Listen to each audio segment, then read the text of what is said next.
Bienvenue dans le village de Yusuhara. 100 architectures japonaises en 100 jours, jour 45. Aujourd'hui, on est à Yusuhara, un petit village de montagne perdu sur l'île de Shikoku. Mais alors, qu'est-ce qu'on va faire ici?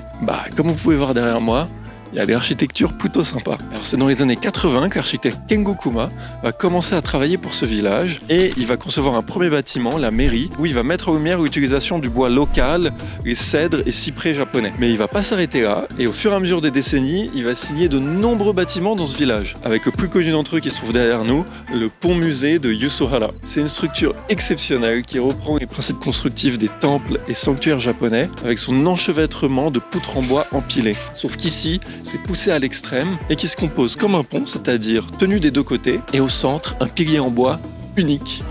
C'est magnifique. Bon, par contre, on pourrait se demander à quoi ça sert. En fait, ce musée est un peu dédié à Kengo Kuma et à l'architecture en elle-même. C'est plus une œuvre sculpturale qu'un vrai bâtiment avec une fonction publique. Ce qui est marrant, c'est que les photos de ce bâtiment sont connues dans le monde entier, mais en vrai, il n'est pas tellement visité. Parce que perdu très loin au milieu de Shikoku, en mode bâtiment notable, on a la bibliothèque municipale qui l'a construit, où cette fois-ci il utilise l'enchevêtrement de morceaux de bois dans un but décoratif.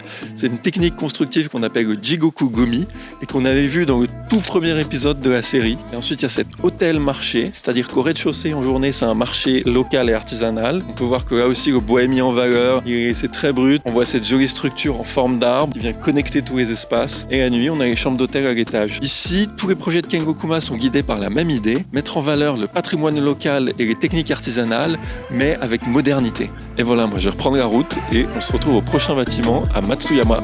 Ciao!